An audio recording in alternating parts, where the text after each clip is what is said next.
Have you ever asked a teammate for help and felt their reply got cold? Welcome back to Career English Podcast. I'm James, and that's Alex. Today, 5 English words to ask for help without sounding rude. By the end, you'll know the one phrase that turns a busy client into a happy helper. Okay, real story from yesterday. I'm on Upwork, working with a client in Canada, and I message him, "Send me the brief now." He went silent for 2 hours. I felt the time zone freeze through my screen. So, James, what did I do wrong? Oh, that hurts. The words were correct, but they sounded like an order. In English, we soften requests. Try, "Could you send me the brief, please?"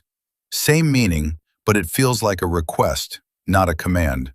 Clients notice this fast. Wait, so could you is the magic word? I always thought can you was fine. I use can you with my Upwork clients all the time. Now I'm worried I sounded pushy for months without knowing it.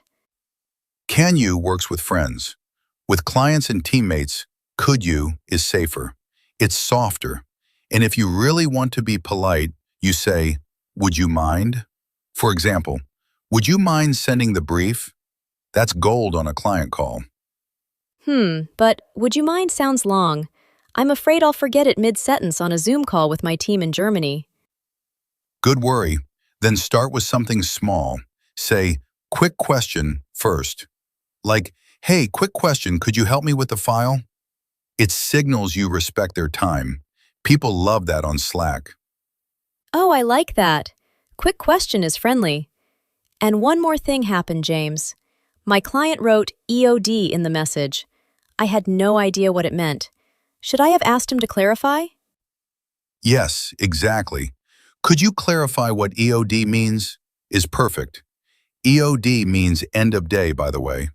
Asking to clarify is not weak. It shows you care about getting things right. Okay, let's slow down. 5 words today.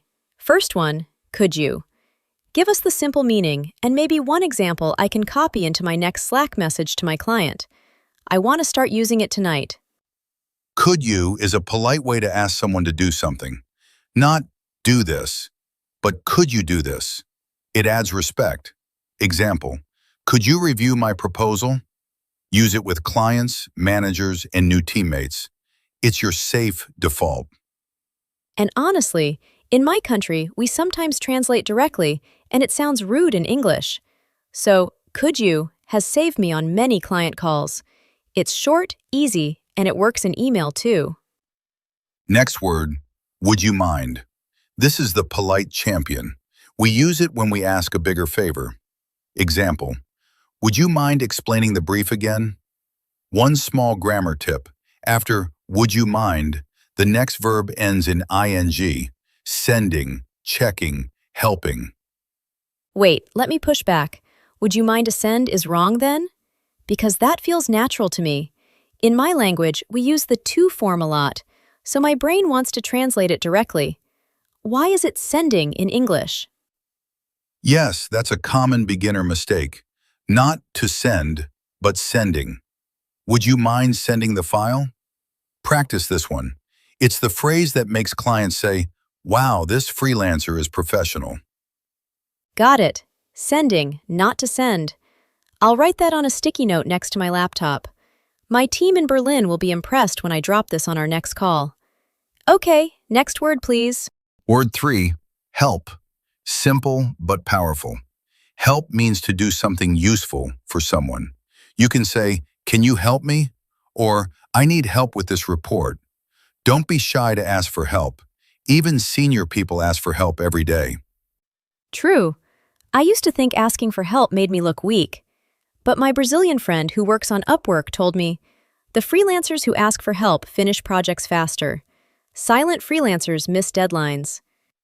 Exactly the right mindset. Word 4, clarify. To clarify means to explain something so it is more clear. When a client message is confusing, you say, "Could you clarify this part?" It's professional. Way better than, "I don't understand." Oh, that's a good upgrade. I don't understand makes me feel small, But could you clarify? Makes me sound like I'm doing my job carefully. Last word, quick question. This is your opener on Slack and email. Quick question, what's the deadline? It tells the reader, this won't take long. People answer quick questions faster than long ones. It's polite and efficient. Okay, time to practice. Try saying this one with me. I'll say it first, and you say it after me in your own voice. Ready?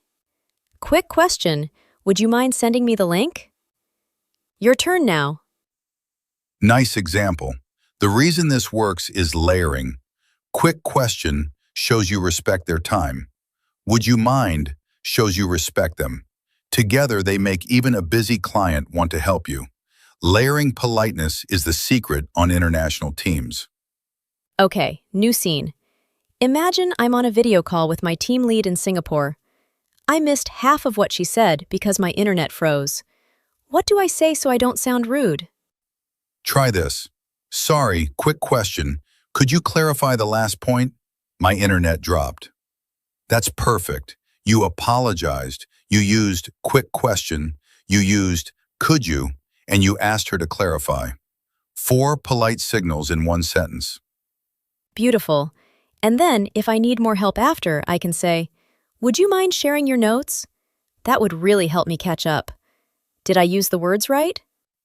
Almost perfect. Would you mind sharing your notes is excellent, and that would really help me is natural English. Your team lead will probably send the notes in 2 minutes. This is how you build trust on remote teams. Okay, so the magic recipe is open with quick question, use could you or would you mind, and ask people to help or clarify. Did I miss anything? That's the whole recipe. Picture this. You're stuck on a client task at 11 p.m. You write, "Hi Sarah, quick question. Would you mind helping me clarify the budget? Could you send the latest numbers? Thanks so much."